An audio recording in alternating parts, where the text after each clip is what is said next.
Bonjour.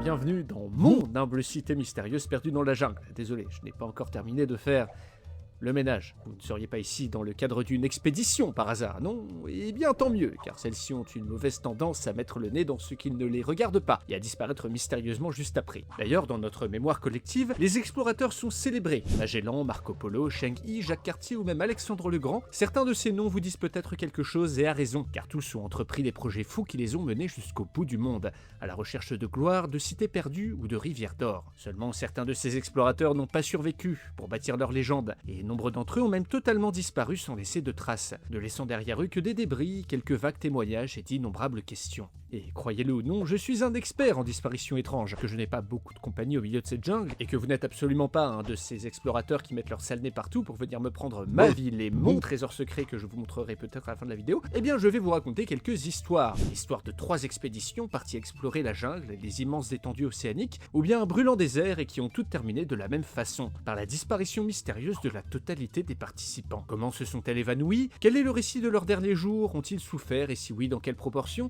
Ne vous inquiétez pas, votre curiosité morbide et votre soif de réponse seront amplement satisfaites. Et qui sait, il y aura peut-être quelques leçons à tirer dans tout ça. Allez, je vous embarque pour vous plonger dans ces 3 histoires mystérieuses et historiques. Mais juste avant, je dois vous parler du sponsor de la vidéo. La vidéo d'aujourd'hui est sponsorisée par CyberGhost VPN, qui m'a permis de financer un super monteur pour cette vidéo. Voici d'ailleurs un extrait le représentant qu'il a choisi lui-même.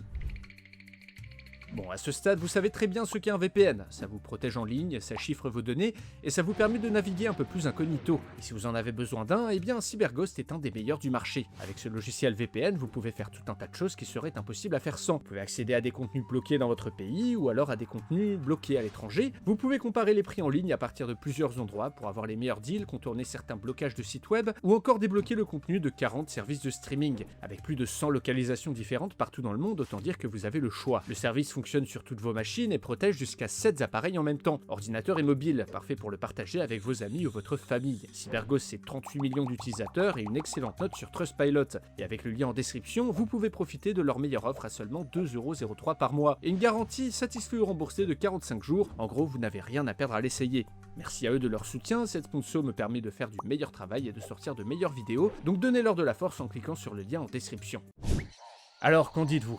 En contemplant cette magnificence, vous devez comprendre pourquoi je n'aime pas les petits fouineurs qui viennent poser leurs grosses mains pleines de graisse sur mes pyramides. Et ces gens y réfléchiraient peut-être à 2 fois s'ils connaissaient le destin de Percy Fawcett, ce Britannique qui aura passé la moitié de sa vie à chercher une grande cité perdue dans une quête qui représente certainement la plus grande aventure du XXe siècle, et qui ont mené à leur mort plusieurs dizaines de personnes.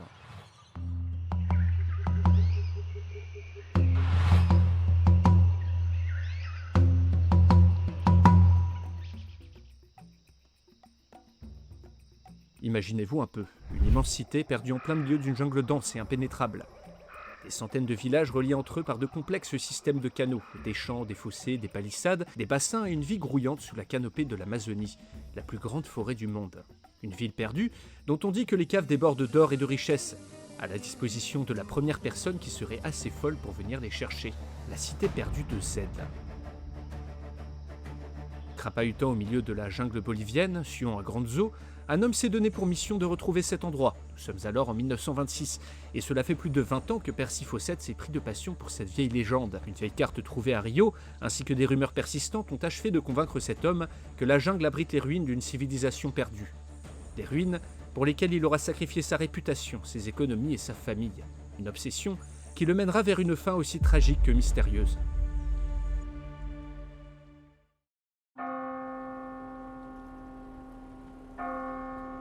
Tout commence en 1906, à Londres. La très éminente Société géographique royale envoie Percy en Amérique du Sud, chargé d'une mission de la plus haute importance, délimiter la frontière entre le Brésil et la Bolivie. À cette époque, en effet, de nombreux pays ne connaissent même pas leur propre territoire, et comme vous le savez sûrement, on a déjà déclenché des guerres pour moins que ça. Percy est envoyé pour dissiper ce petit malentendu. Bercé depuis son enfance par les récits d'aventure, notre homme saute sur l'occasion, et passe 7 ans à cartographier l'est de la Bolivie, évoluant à la frontière des terres connues dans un pays qui reste très sauvage. Au-delà des anacondas gigantesques, ce qui frappe Percy, ce sont ces rumeurs persistantes qu'il entend régulièrement dans les tribus indiennes qu'il visite. Des histoires racontées par les anciens, dans la plus pure tradition orale des peuples de ce pays. Des récits de villes immenses et de civilisations glorieuses qui, jadis, avaient fait de cette forêt le centre du monde. Il n'en fallait pas plus pour intriguer Percy, qui évoque lors de son retour à Londres ces rumeurs de ruines anciennes, de mines perdues, d'Indiens blancs, de pygmées et de montagnes d'or. Percy semble même croire que les descendants de l'Atlantide se seraient installés dans cette forêt dont il n'a encore exploré qu'une infime partie. Et on dit, venant de la bouche d'indigènes qui plus est, qu'ils lui font perdre tout son crédit auprès de ces très sérieux messieurs de la Société géographique royale. Qu'à cela ne tienne, Percy décide de mener à son terme cette quête qui le consumera tout entier.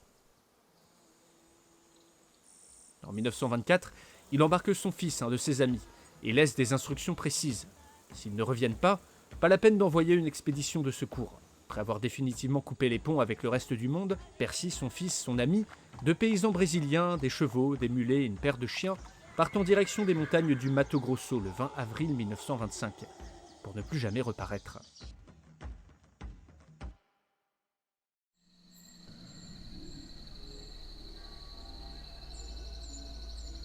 Affalée par la jungle, l'expédition ne donne plus signe de vie, et 2 ans plus tard, le gouvernement britannique déclare officiellement Percy porté disparu. Il laisse derrière lui une femme éplorée et une quantité astronomique de questions. Que leur est-il arrivé? Ont-ils trouvé la cité perdue de Z? Très vite, les rumeurs les plus folles se répandent.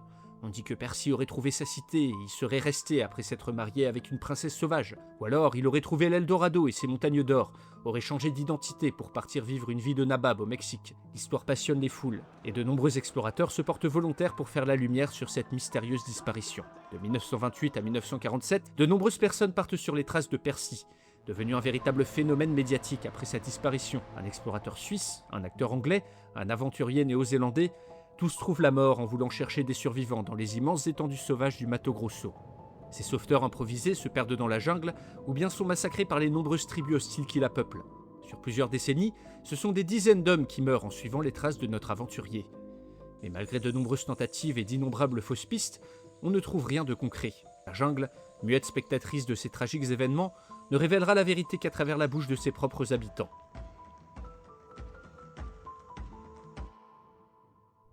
En 2005, un journaliste américain en visite dans une tribu du peuple Kalapalos y découvre une tradition orale sur les premiers hommes blancs à avoir visité le village, il y a de cela bien des années. Selon ce récit transmis de père en fils, ils auraient séjourné dans le village avant de s'enfoncer davantage vers l'est. Les Kalapalos auraient tenté sans succès de les en dissuader, les territoires au-delà de la montagne étant peuplés d'Indiens réputés pour tuer tous les étrangers de passage. Après leur départ, et pendant 5 jours entiers, les Indiens observèrent la fumée des feux de camp de l'explorateur. Puis ces feux disparurent. Selon cette tradition orale, les premiers hommes blancs ayant foulé du pied ces terres auraient été tués par des Indiens, sans avoir découvert la moindre ruine.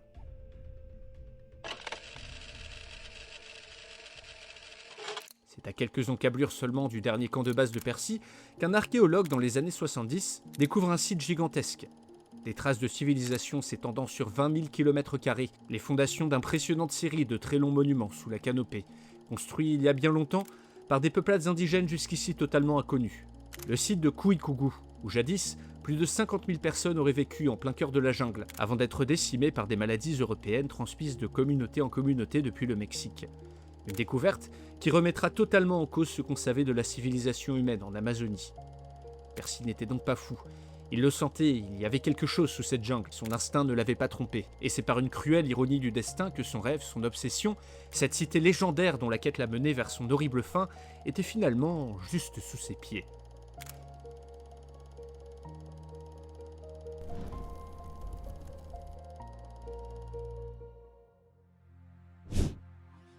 Une cité légendaire pleine d'or, ça me rappelle un peu cette ville-là, non?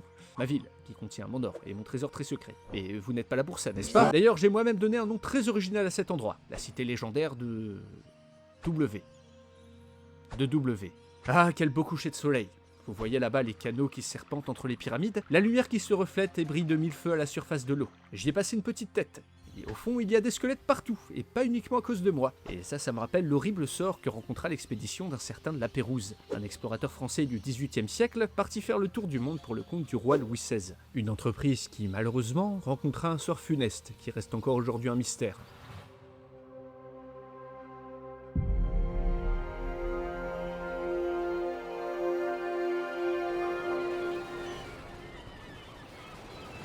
Pour une grande étendue d'eau, l'océan recèle bien des dangers. Au fil des siècles et des explorations, Nombre d'hommes et de femmes se sont cassés les dents sur d'impitoyables récifs, se sont fait emporter par d'absurdes tempêtes. Tout marin qui se respecte le sait, avant une expédition, la moindre impréparation peut causer une mort soudaine. Pourtant, même l'équipage le plus prévenant n'est pas à l'abri d'un coup du sort. C'est ce qu'apprendront à leurs dépens les quelques 220 marins, artisans, artistes et scientifiques ayant embarqué pour un tour du monde sous le commandement du comte Jean-François de La Pérouse. Le 1er août 1785, la fine fleur du monde scientifique français embarque sur 2 navires, la Boussole et l'Astrolabe, pour mener l'expédition la plus ambitieuse de son temps. Un tour du monde de 150 000 km, supposé durer 4 ans, dont le but est d'étudier la faune, la flore et les peuples de notre planète. Un projet financé par le roi, qui traçait lui-même l'itinéraire idéal et qui confia cette expédition à un officier de marine expérimenté, La Pérouse. Vétéran de la guerre d'indépendance américaine, cet homme connaît les dangers de l'océan. Lui qui a bravé les Anglais dans les Antilles et le froid polaire dans la baie d'Hudson, sait ménager ses hommes et maintenir la cohésion. Passant par les îles Canaries pour aller au Brésil, l'expédition contourne le terrible cap Horn, là où se rencontrent les océans Atlantique et Pacifique, théâtre de violentes tempêtes et de traîtres courants. S'échappant de cet enfer maritime grâce à ses compétences de navigateur, La Pérouse accoste par la suite sur l'île de Pâques.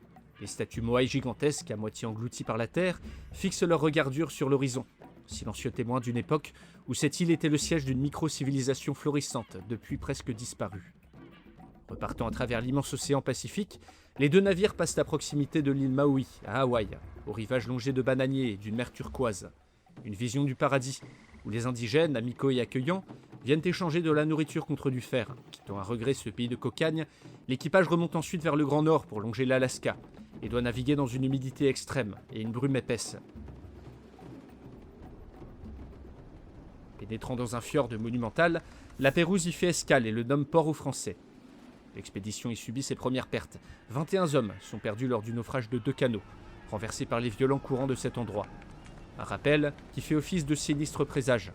Mère Nature finit toujours par exiger de son dû. Les 2 navires font ensuite voile vers la Californie, dont les terres fertiles et les eaux poissonneuses font forte impression sur les Français. Puis enfin est entamée la très longue traversée du Pacifique, qui mène l'expédition jusqu'au rivage de l'Empire du Milieu.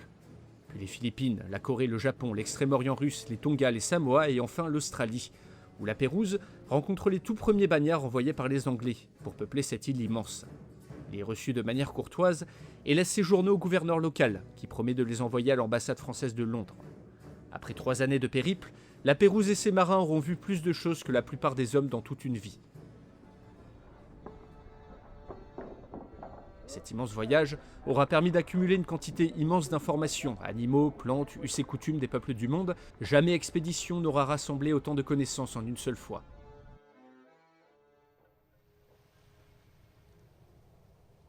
Malgré la perte de plusieurs hommes, l'intrépide capitaine est en passe d'atteindre son objectif et de terminer son tour du monde pour rentrer en France couvert de gloire.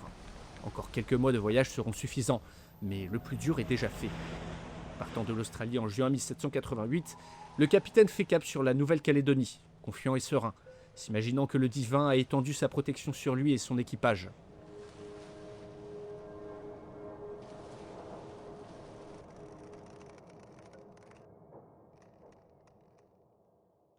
Nul n'entendra plus jamais parler d'eux. Sans aucun moyen de communiquer, on ne s'inquiète pas au début de cette absence de nouvelles. 1 an passe, puis 2. Et en France, alors que la Révolution déchire le pays, on commence à se poser des questions.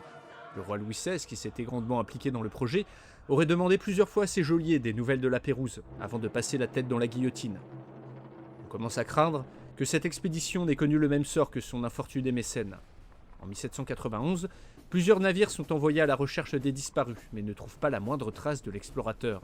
La rumeur enfle. Tous se demandent ce qui est arrivé à La Pérouse et son équipage. Cette expédition perdue devient vite la plus grande énigme maritime de son temps. Tous les navires européens de passage dans cette région se mettent à chercher des traces d'un quelconque naufrage. Pendant presque un demi-siècle, le mystère reste entier. Jusqu'à ce qu'en 1826, une petite île isolée, Vanikoro, dans l'archipel des Salomon, attire la curiosité d'un capitaine anglais, un certain Peter Dillon. De loin, on ne peut qu'être attiré par cet endroit. Surmonté par une montagne de presque 1 kilomètre de haut, d'où coulent d'abondantes sources d'eau fraîche, Vanikoro est recouverte d'une vaste forêt, recelant nombre d'espèces endémiques. Les quelques centaines de Polynésiens qui y vivent sont divisés en 3 tribus, dont l'existence, faite de vie en communauté et de conflits occasionnels, reflète parfaitement le mode de vie des habitants de cette région.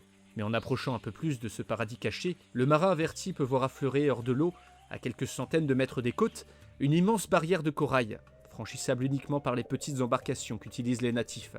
Le capitaine Dillon y trouve des bouts de canon, des objets et même une ancre, laissant à penser que les débris échoués sur ces rochers sont ceux de la Boussole, un des 2 navires de la Pérouse, certainement emportés sur ces récifs par un des cyclones qui frappent régulièrement la région.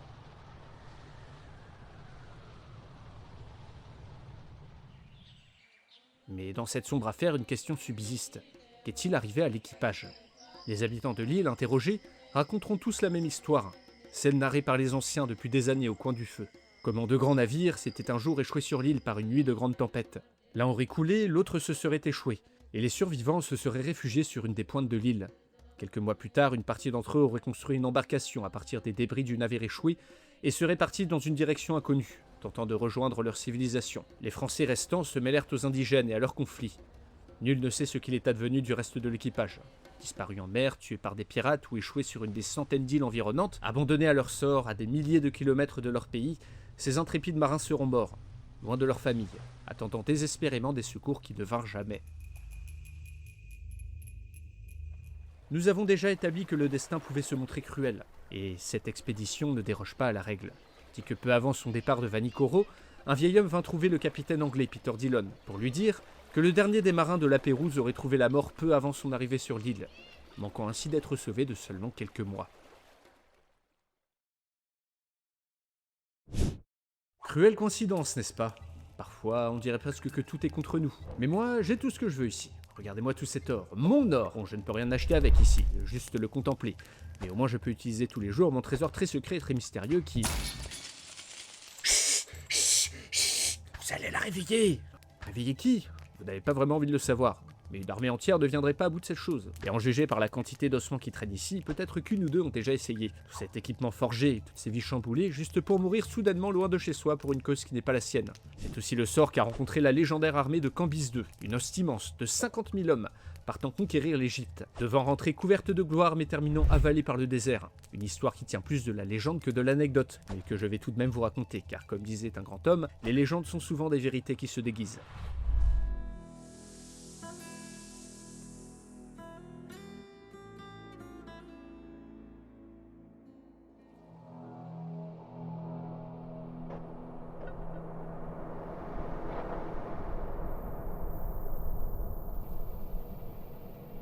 En 525 avant Jésus-Christ, le grand roi achéménide Cambyse, second du nom, règne sur un territoire immense, s'étendant de l'Asie centrale jusqu'au rivage de l'antique Grèce. Au centre de cet empire, la grande Persépolis, capitale du monde connu, témoignage éclatant de la puissance et de la gloire des rois perses. Ayant hérité de ce vaste territoire via son père Cyrus le Grand, le roi Cambyse doit se montrer à la hauteur et se lance dans une série de campagnes destinées à démontrer la toute-puissance de son armée.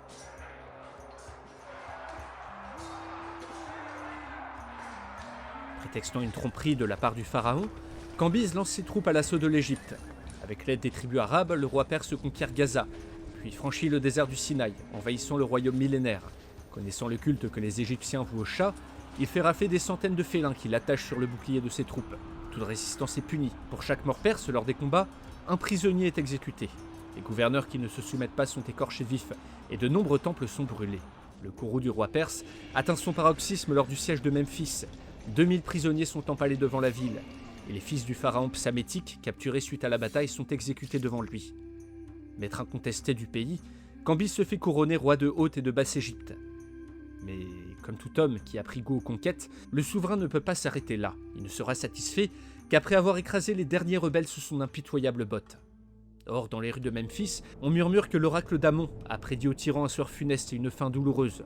Une lueur d'espoir pour les rebelles, qui se font plus audacieux chaque jour qui passe. Apprenant ce qu'on dit sur lui, Cambyse entre dans une grande colère et décide d'envoyer une armée lui ramener ce sorcier afin qu'il réponde de ses paroles. Ainsi, peu après la conquête de l'Égypte, une immense troupe de 50 000 hommes se met en route vers l'ouest, à travers un impitoyable désert pour un périple de près de 500 km, jusqu'à l'oasis de Siwa, où l'oracle d'Amon a établi sa résidence. Les Perses doivent franchir, à pied, des étendues monumentales faites de rocailles et de dunes. La chaleur est accablante, l'eau rare, chaque pas est une souffrance, les gorges s'assèchent, très vite on ne peut même plus parler. Les hommes s'égarent, certains hallucinent, délirent. Les plus faibles décrochent, se laissent mourir le long du chemin. Pourtant, nul ne rechigne, car tous savent que la colère du grand roi est bien plus terrible que le soleil cuisant.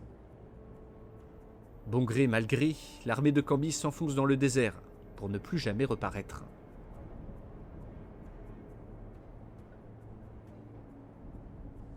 Nombre d'auteurs antiques essaieront de connaître le fin mot de l'histoire, comment une armée si nombreuse a tout simplement disparu sans laisser de traces. Certains évoqueront une embuscade du pharaon rebelle Pétoubastis, d'autres, une énorme tempête de sable qui aurait englouti ses hommes. Les historiens postuleront qu'il a pu se passer tout ça à la fois et que cette armée n'était finalement pas si nombreuse. Les mystiques, eux, affirmeront sans en démordre que l'expédition était maudite et que les dieux du désert ont prélevé leur part de sang.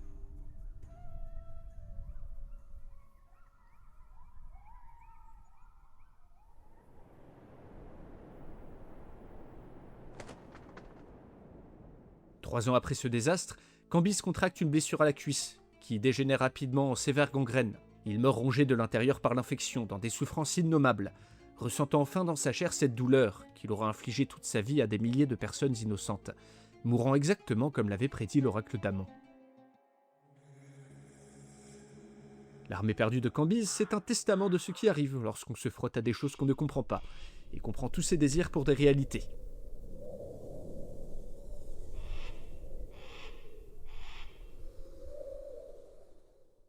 Mais bon, vous avez assez attendu, et j'ai enfin pris une décision à votre égard. Vous n'êtes pas un sale fouineur, et vous savez, vous m'êtes même bien sympathique. Je vais donc enfin vous montrer mon trésor très secret et mystérieux, la perle de cette cité perdue, ayant plus de valeur que toutes les montagnes d'or que vous avez vues jusque-là. Devant vos yeux ébahis et sous votre bouche bavant d'anticipation, voici mon magnifique service à thé.